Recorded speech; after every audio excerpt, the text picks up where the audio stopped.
সবাই single line Bangla লিখে নিয়ে গেছিল, আমি ইংলিশ লাইন ফিল আপ করে দিয়েছি। এখন কিভাবে বাংলা থেকে ইংলিশটা হচ্ছে সেটা একটু সুন্দর করে টেন্স ওয়াইজ স্ট্রাকচারালগতভাবে সুন্দর করে বুঝিয়ে দেবো, ঠিক আছে? যাতে আমরা পরীক্ষার সময় মুখস্থ নয় একা লিখতে পারি সেন্টেন্সে কিভাবে গঠন হচ্ছে। তাহলে লায়ন অ্যান্ড দ্য মাউস, তো এটা আমরা সুন্দরভাবে আজকে মিলিয়ে নেব, ঠিক আছে? কিভাবে ইংলিশে তৈরি হয় বাংলা লাইনগুলো।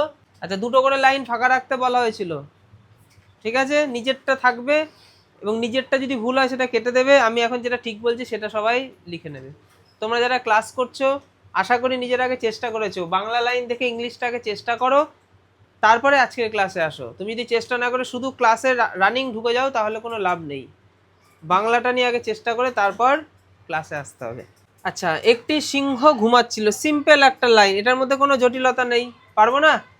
প্রথম আমাদেরকে হেডিং দিতে হবে কি,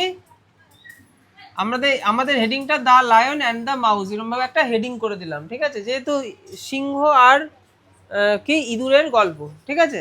তো অ্যান্ড দিয়ে দুটো নাম লিখে দিলাম। আচ্ছা, এবার একটি সিংহ ঘুমাচ্ছিল, তাহলে একটিকে কি বলে? একটি একটি হচ্ছে এ, এ লিখলাম। আমাদের সাবজেক্ট হচ্ছে কি সিংহ, কারণ ঘুমাচ্ছিল কে? সিংহ, তাহলে সিংহকে কি বলে? লায়ন। আচ্ছা, ঘুমাচ্ছিল কোন টেন্স বলো দেখি? Past continuous. দেখো কোনো স্টোরি বা গল্প সবসময় পাস্ট টেন্সের হয়, বোঝা গেল? কোনো একটা আমি গল্প বলছি তার মানে অতীতকাল। আর অতীতকাল মানে কি কি জিনিস আসতে পারে? ভার্বের সেকেন্ড ফর্ম আসতে পারে, আর কি আসতে পারে? রাহুল কর্মকার, তুমিও পড়ছো, বলো আর কি কি আসতে পারে?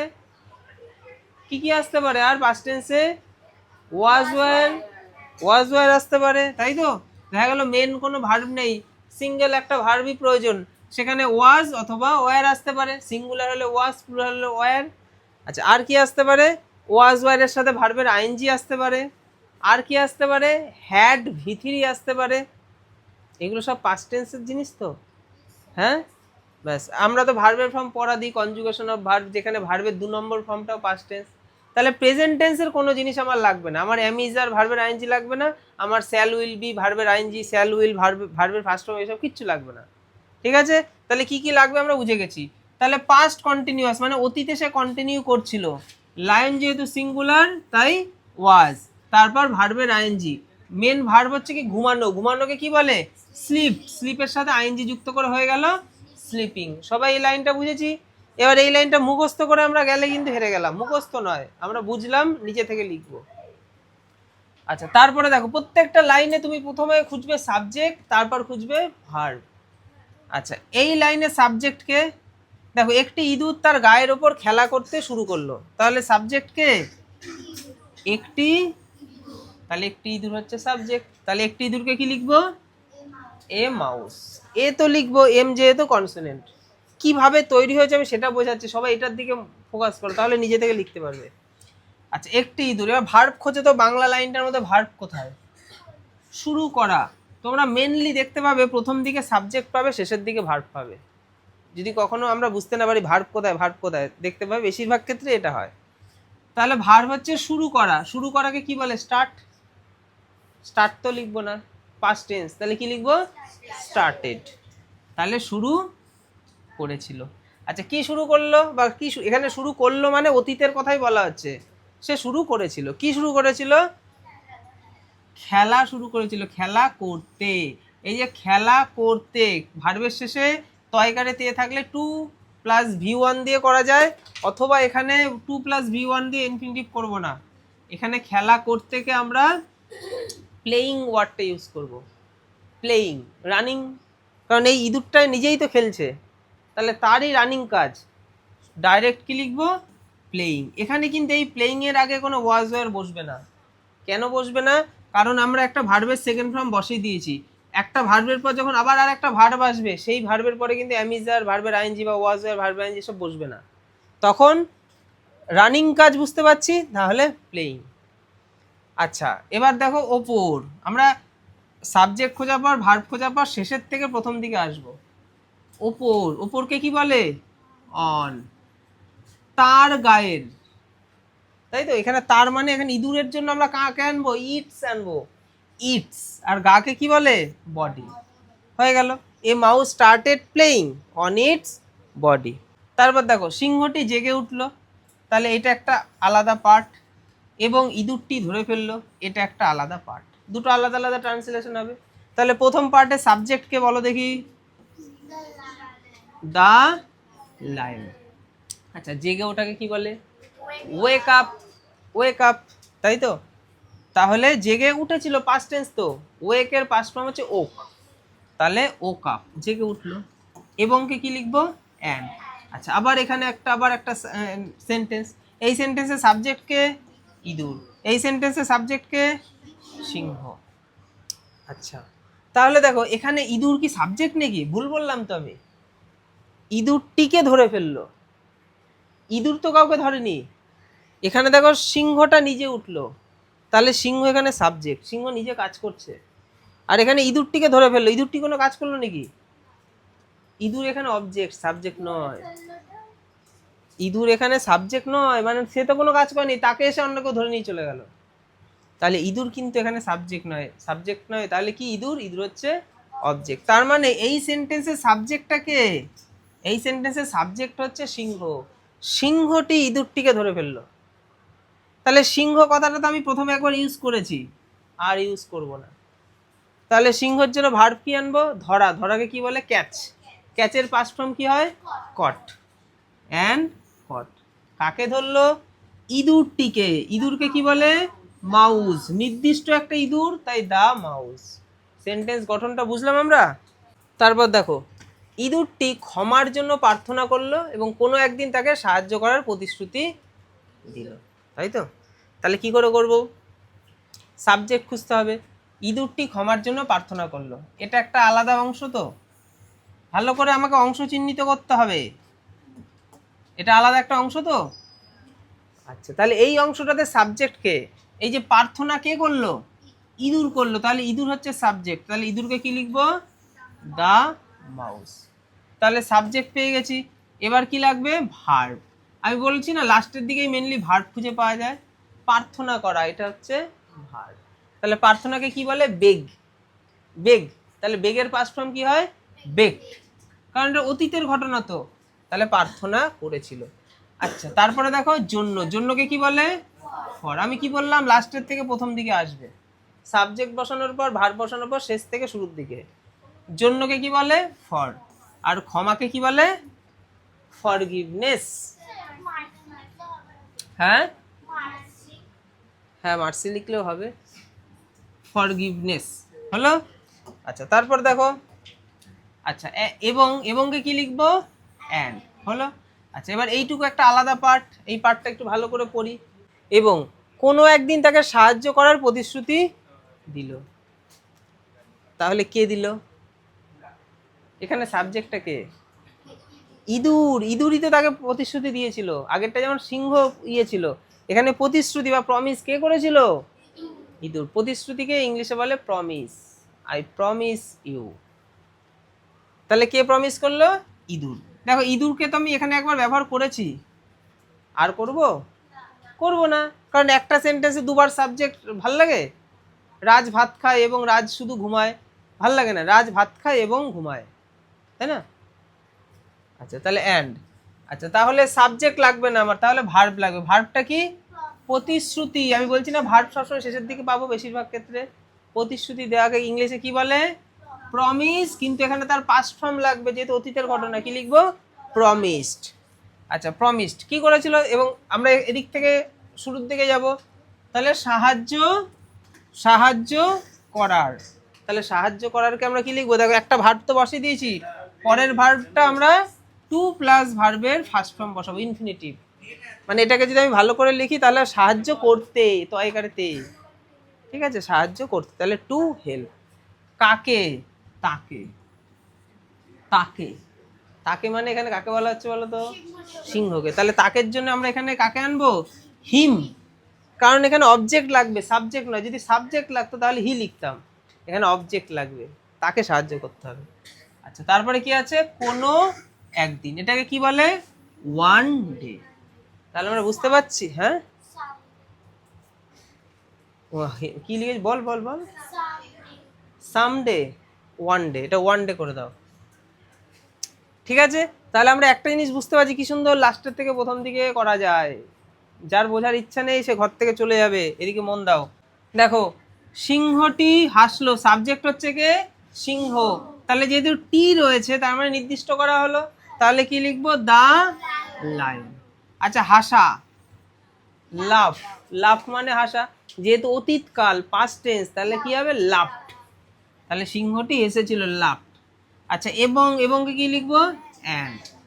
আচ্ছা এবং তাকে ছেড়ে দিল, কে ছেড়ে দিল সিংহ, তাহলে সিংহ কথাটা রিপিট আমরা করব না, সাবজেক্ট দরকার নেই, ছেড়ে দিল, সাবজেক্টের পরই তো ভার্ব চাই, ছেড়ে দেওয়াকে কি বলে let go, let go, let go মানে ছেড়ে দেওয়া। এবার যেহেতু তাকে, তাকে মানে সিংহটাকে এখানে মানে একটা তুচ্ছ জিনিস হিসেবে, মানে যেহেতু পশু তাই তার জন্য আমি ইট আনা হয়েছে, ইট, লেট ইট গো, এটা সুন্দর একটা স্ট্রাকচারাল, এভাবে লেখা যায়। এছাড়া অন্য কেউ এই জায়গাটা কেউ লিখে থাকলে বলতে পারিস। অঙ্কিতা বল, এটাই লিখেছিস, আর কেউ অন্য কিছু লিখেছিস? ঠিক আছে, পরেরটা দেখো, কিছুদিন পর, এটা একটা আলাদা খণ্ড ফ্রেজ, কিছুদিন পর, এটাকে আমরা ইংলিশে কিভাবে লিখতে পারি আ ফিউ ডেজ লেটার, এটা পুরোটাই একবার এভাবে মনে রাখতে হবে, আফটার সাম ডেজও হবে, আফটার সাম ডেজ লিখলেও হবে, আ ফিউ ডেজ লেটার হয়েছে। এবার সাবজেক্টকে দেখো, সিংহটি এক শিকারীর জালে ধরা পড়লো, সাবজেক্টকে, তাহলে এটা প্যাসিভ, তাহলে শিকারী তাকে ধরলো, তাহলে এটা ঘুরিয়ে ফিরে সুন্দর করে লেখা যায়, তাই না? শিকারীকে কি বলে? তো আমি যদি প্যাসিভ ভয়েসে লিখি তাহলে সিংহকে আমরা লিখবো দা লায়ন, দা লায়ন কিন্তু সাবজেক্ট নয়, অবজেক্ট। আচ্ছা এবার আমার হেল্পিং ভার্ব লাগবে, সিংহটা কি সিঙ্গুলার না প্লুরাল? সিঙ্গুলার, সিঙ্গুলার হলে কি লিখবো ওয়াজ লিখবো, দ্য লায়ন ওয়াজ। আচ্ছা ধরা পড়া মানে তাকে ধরলো, ধরাকে কি বলে ক্যাচ, ক্যাচের থার্ড ফর্ম কি হয় কট, তাহলে দ্য লায়ন ওয়াজ কট, এটা না লিখলেও হবে, দ্য লায়ন ওয়াজ কট। আচ্ছা কোথায় কট হলো, কিসের মধ্যে পড়লো, জালের মধ্যে ধরা পড়লো, তাই তো, তাহলে ইন আ নেট, এভাবে লেখা যায় in a net by hunter, এভাবে লেখা যায়, অথবা এই জায়গাটা এভাবে লেখা যায় ইন আ হান্টার্স নেট। সে সাহায্যের জন্য গর্জন করলো, কে সাহায্য চাইছে, হ্যাঁ সিংহ, তাহলে সিংহ কথাটা এখানে নেই, সে আছে, তাহলে সিংহর পরিবর্তে আমরা এখানে হি লিখবো, এখানে একটা তাকে হি লিখবো, হি, ঠিক আছে, তাহলে হি লিখে দিলাম, সে, হি হচ্ছে আমাদের সাবজেক্ট। আচ্ছা এবার এবার ভার্ব দরকার, ভার্ব কোনটা, হ্যাঁ করতে লাগলো, তাই তো, করতে লাগলো যদি ভার্ব হয় তাহলে ইংলিশে তাই কি লিখতে পারি, আমরা বাংলায় ডাইরেক্ট বাংলার এইটারই ইংলিশ লাগবে এমনটা কোনো ব্যাপার নেই, আমরা নিজেদের মতো করে বাংলা বানিয়ে নিতে পারি। সে সাহায্যের জন্য গর্জন করতে লাগলো, তার মানে গর্জন করা শুরু করলো, কোনো কিছু শুরু করাকে কি বলে স্টার্ট, স্টার্টের পাস্ট ফর্ম কি হয় স্টার্টেড, তাহলে হি স্টার্টেড, কি স্টার্ট করলো গর্জন, তাই তো, গর্জন করতে, তাহলে গর্জন করতে সে লাগলো, তাহলে গর্জন করাকে কি বলে রোয়ার, তাই তো, আমরা এখানে রোরিং লিখবো, রোরিং বলছি রোরিং, ঠিক আছে, তাহলে হি স্টার্টেড রোয়ারিং বা রোরিং, গর্জন করা, রানিং হয়েছে, রানিং ব্যাপার, জন্যকে কি লিখবো ফর, আর সাহায্যকে কি লিখবো হেল্প। তারপর দেখো ইঁদুরটি এলো, এটা একটা অংশ, সাবজেক্টকে ইঁদুরটি, তাহলে দা মাউস, এলো, আশাকে কি বলে কেম, কাম মানে আসা, পাস্ট টেন্স এসেছিল, তাহলে কামের পাস্ট ফর্ম কি হয় কেম, এবং, এবংকে কি লিখবো অ্যান্ড। আচ্ছা এবং, এবং কি করলো তার ধারালো দাঁত দিয়ে জালটি কেটে ফেললো, আচ্ছা তার ধারালো দাঁত দিয়ে জালটি, মানে জালটি তাহলে কে কাটলো, ইঁদুরটি তো কাটলো, ইঁদুর জালটা কাটলো তো, তাহলে ইঁদুর কথাটা তো আমরা প্রথমে একবার ব্যবহার করেছি, আর ব্যবহার করার দরকার নেই, তাহলে ইঁদুর দরকার নেই, কিন্তু তার জন্য ভার্ব দরকার, তাহলে ইঁদুরটি এলো, the mouse came and, and আর কি করলো, আর কি করলো, কাটলো, CUT, কাট। কি কাটলো, নেট কাটলো। তাহলে এই অংশটা লেখার দরকার, এটা ভুল। The mouse came and cut, তাহলে মাউসটাই আসলো, মাউসটাই কাটলো। কাটের সেকেন্ড ফর্মও কাট হয়, কাট কাট কাট, ভার্বের ফর্ম পড়া দিইনি আমরা, কাট কাট কাট, তাহলে সেকেন্ড ফর্মেও কাট হয়। তাহলে মাউস এলো অ্যান্ড মাউসটাই তো কাটলো, যেহেতু মাউসই আবার এই কাজটা করছে, মাউস কথাটা লেখার দরকার নেই, কাট। কি কাটলো, নেটটাকে কাটলো, অবজেক্ট লিখে দেবো দা নেট। ঠিক আছে, জালটি কাটলো, তাহলে কেটে দিল জালটি। আচ্ছা, কি দিয়ে, দিয়ে, দিয়ে মানে কোনো কিছু সাথে বোঝাচ্ছে উইথ। তার ধারালো দাঁত, তার, তার, তাহলে ইটস, ইটস ধারালোকে কি বলে, শার্প, আর দাঁতকে কি বলে, টিথ, তাহলে ইটস শার্প টিথ। আচ্ছা, তারপর দেখো সিংহটি মুক্ত হয়ে গেল, আমাদের সাবজেক্ট হচ্ছে সিংহটি, তাহলে দা লায়ন। আচ্ছা, হয়ে গেল, বিকাম, বিকামের পাস্ট ফর্ম হচ্ছে বিকেম, বিকেম, কি হয়ে গেল, মুক্ত, মুক্তকে কি বলে, ফ্রি। এমনকি একজন ছোট বন্ধুও অনেক বড় সাহায্য করতে পারে। তাহলে এমন কি, এমন কি আমরা লিখবো ইভেন, একজন ছোট বন্ধু, এটাই তো সাবজেক্ট, তাহলে এ স্মল ফ্রেন্ড। এবার ভার, ভার হচ্ছে লাস্টে থাকে, বললাম না লাস্টের দিকে পারে, পারাকে কি বলে, ক্যান, পারে, আমরা ক্যান বি লিখবো।